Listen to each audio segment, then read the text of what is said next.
ngaha turaje Nyagasani twitabira ingoma y'urukundo ku izina ry'Imana Data na Mwana na Roho Mutagatifu, amen.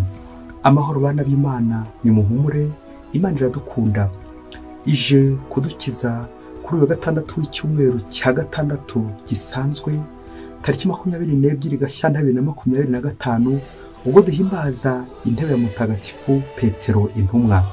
Dusaba inema yo gukomera kuri Kristo, we rutare rutajegajega, ngaha amasomo agiye kudufasha gukomera mu Mana.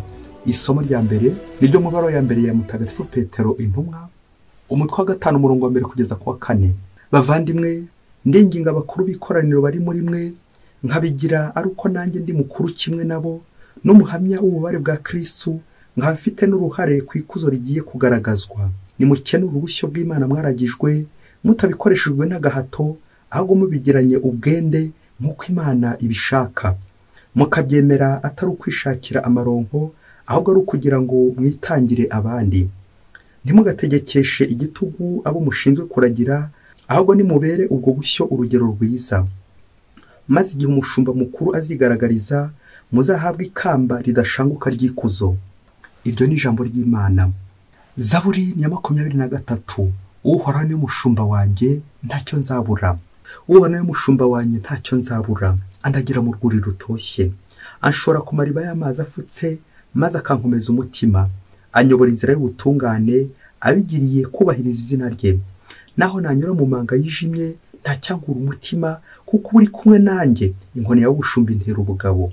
Imbere yanjye hategura ameza, abanzi banjye bareba. Ukansiga amavuta mu mutwe, inkongoro yanjye ukayisendereza. Koko ineza n'urukundo byawe biramperekeza mu gihe cyose nzaba nkiriho. Nanjye rero nzaza niture mu ngoro y'Uhoraho, abariho nibera iminsi yose. Uhoraho niyo mushumba wanjye, ntacyo nzabura. Nyagasani Yesu nabane namwe. Amagambo mu Ivanjili ntagatifu ko yanditswe na Matayo, umutwe wa 16 umurongo wa 13 kugeza ku wa 19. Muri icyo gihe Yesu ageze mu gihugu cya Kayizariya Filipo, atangira kubaza abigishwa bati, abantu bavuga ko umwana w'umuntu ari nde? Baramusubiza bati, bamwe bavuga ko ari Yohani Batista, abandi ko ari Eliya, abandi ko ari Yeremiya cyangwa mu bandi bahanuzi. Yongera kubabaza ati, mwebwe se muvuga ko ndi nde? Simoni Petero amusubiza ati, wowe uri Kristo, umwana w'Imana nzima.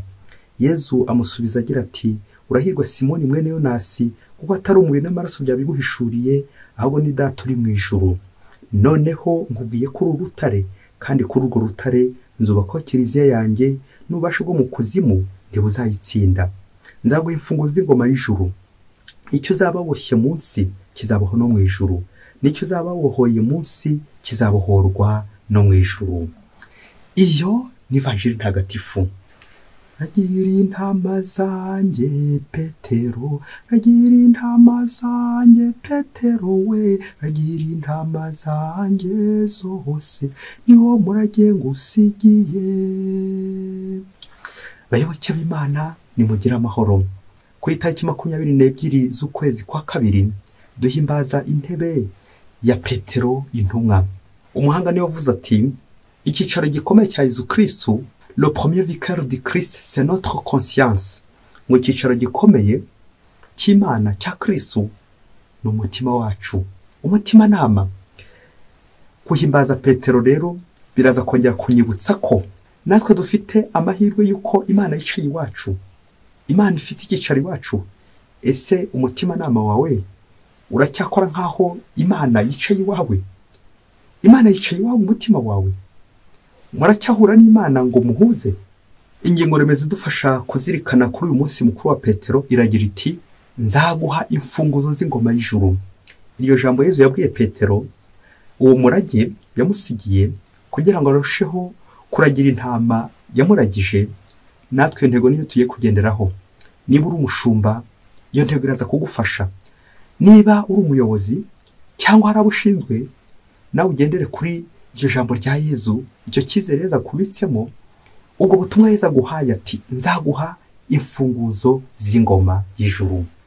Nyuma kumva isomo rya mbere, uburyo Petero umukuru wa kiliziya nawe ashishikariza abandi kuyobora ubushyo bw'Imana, na nyuma kumva Ivanjili yuko Yesu yahaye Petero imfunguzo kugira ngo akomeze aragira ubushyo bwe, tujya kuzirikana ku ngingo eshatu ziza kudufasha kwakira neza izo mfunguzo z'ingoma y'ijuru.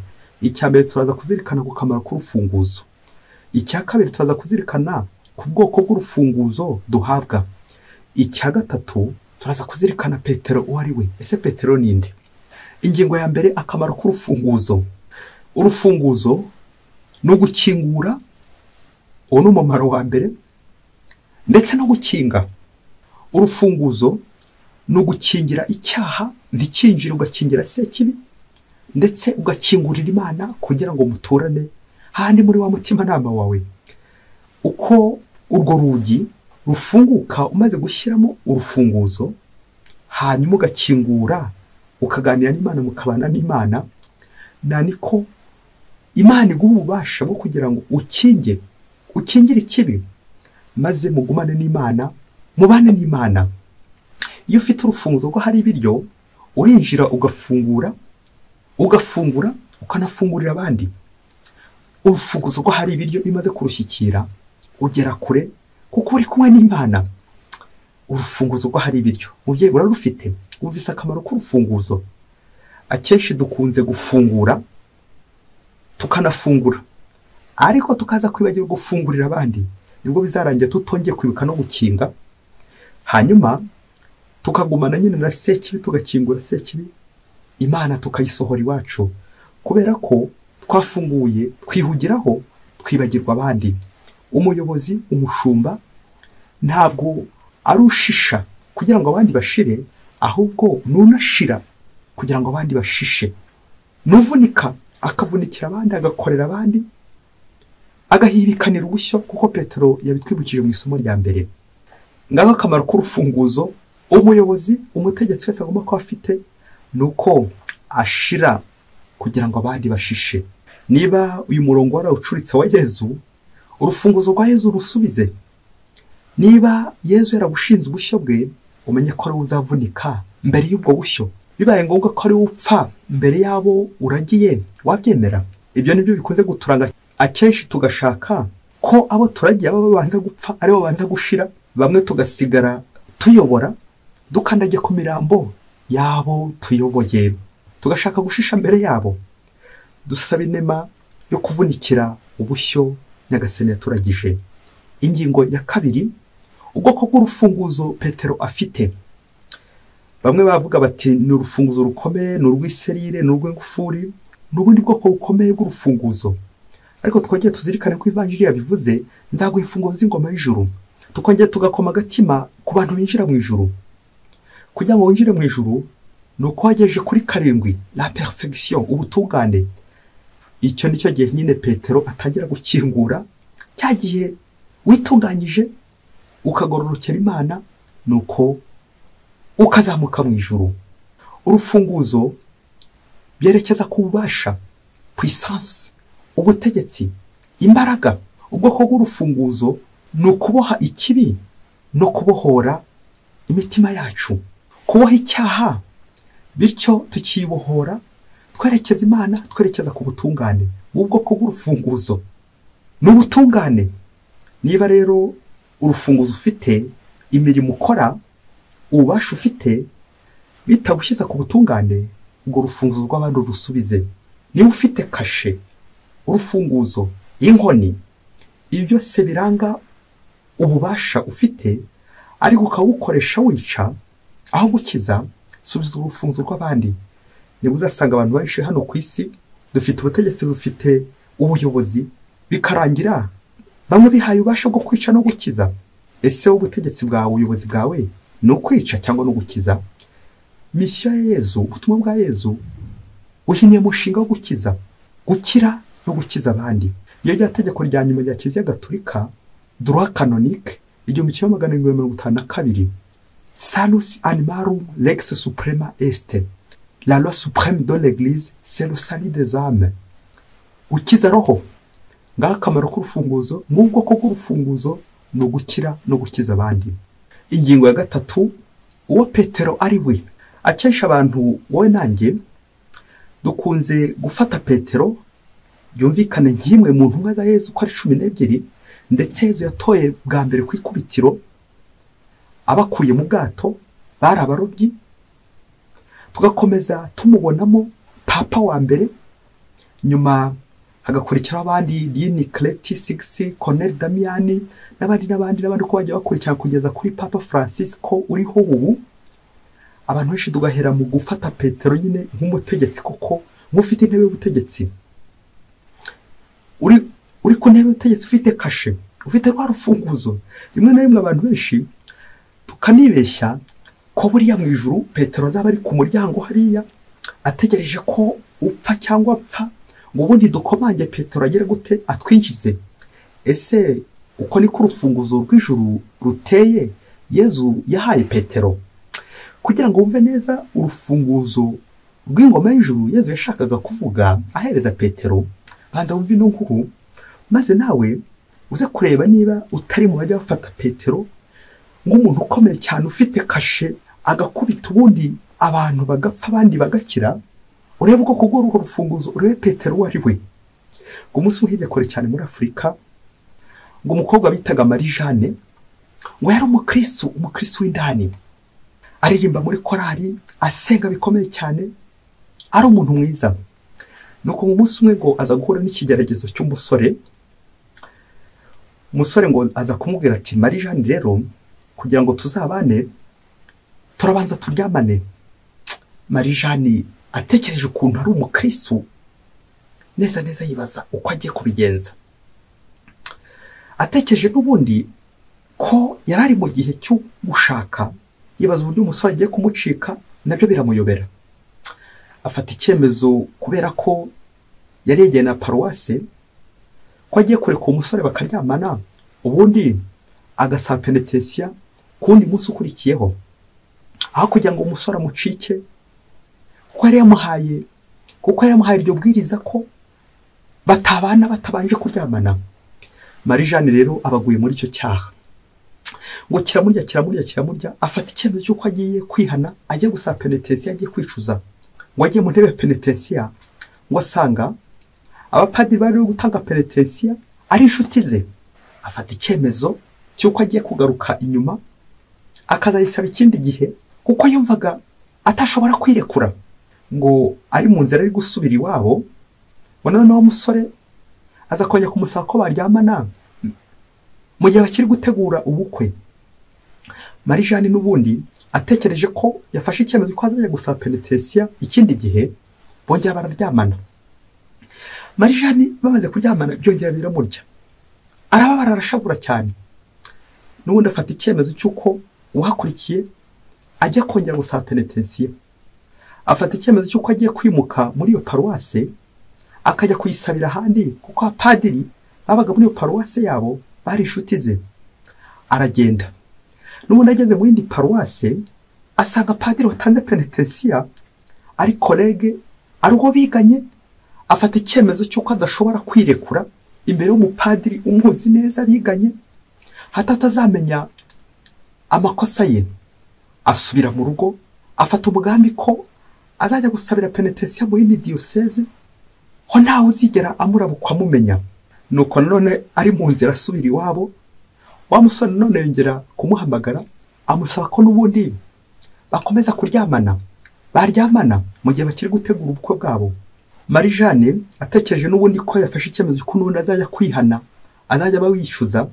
Nuko yemera wa musore ati, n'ubundi nzajya kwicuza, nzajya kwihana ahandi.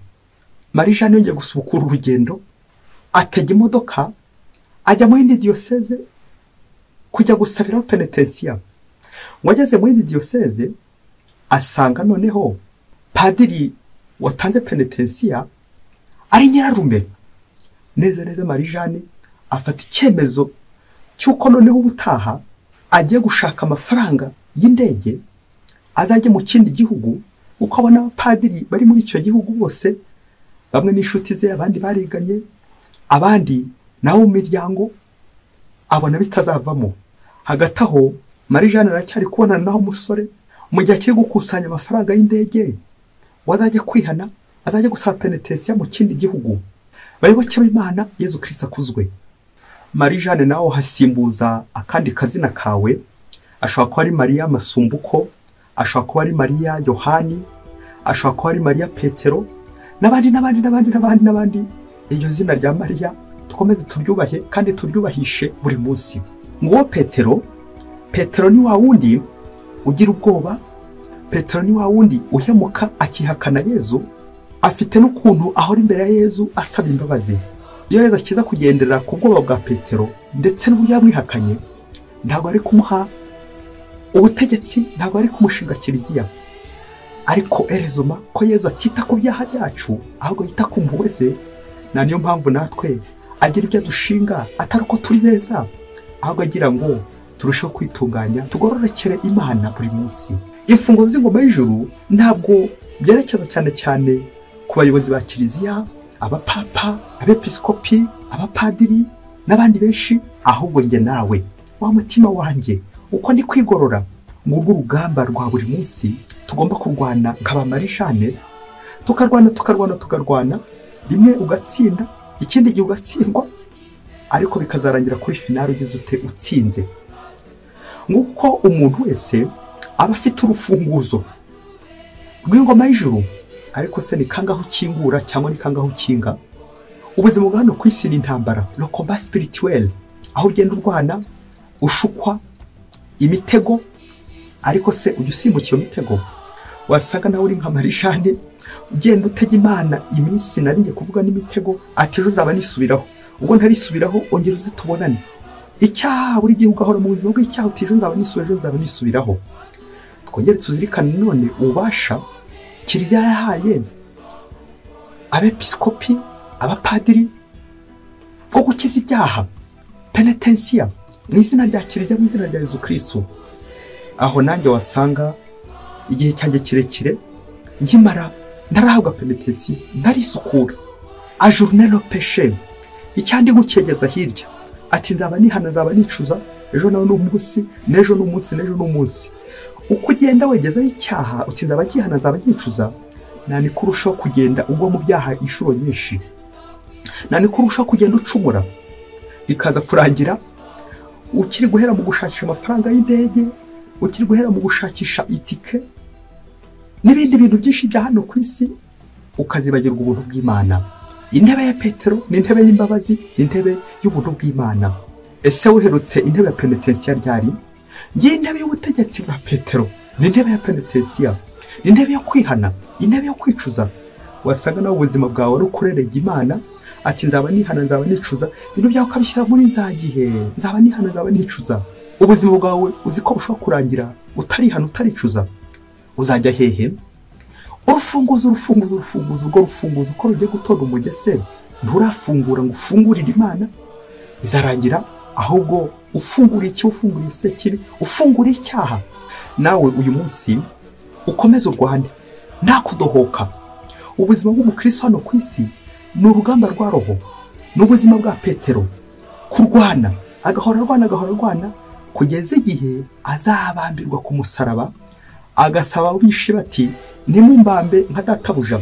Nuko Petero bikazarangira akurikiye kandi akurikije Kristo, nawe gapfa abambwe ku musaraba, ariko agasaba ko bamuhamba rumucuritse. Ngiye imipfira ya Petero, urufunguzo rw'ijuru, gukurikira no gukurikira Kristo buri munsi, intambara ya buri munsi, ukaba intambara ya buri munsi kugeza igihe ugeze ku butungane. Ubuzima bwa Petero ni ubuzima bw'umuntu w'umukristo uri ku rugamba, uri kurwana, utari intungane, ahubwo Nyagasani agenda atunganya buri munsi. Kuko intungane ntabwo ari umuntu wakoze neza gusa hano ku isi, ahubwo ni n'umuntu wakoze na nabi, wihakanye Kristo rimwe na rimwe, akagira ubwoba, agahura n'intambara, ibigusha, ibigeragezo, ariko ko akora n'urugendo na Kristo akagenda atsinda. Dusabe no gukora na Kristo, kuguma kuri Kristo rutare rutajagajaga, kugira ngo natwe tujye turwane n'icyaha, dutsinde turi kumwe na Kristo. Urugamba rwa roho rwa buri munsi, nta kudohoka, nta kuregeza. Hera no munsi wihana, wibishyire ejo, kuko ejo ushobora gupfa utarihana. Kwihana ni cya buri munsi, kubana na Kristo n'ubuzima bwa buri munsi, kugira ngo ukomere no gukomera kuri Kristo buri munsi. Petero mutagatifu, udusabire buri munsi gukomera kuri Kristo. Mwese Imana ibahe umugisha. Imana Data na Mwana na Roho Mutagatifu. Amen. Padiri Masomo Ladislas wa Diyosezi ya Cyangugu.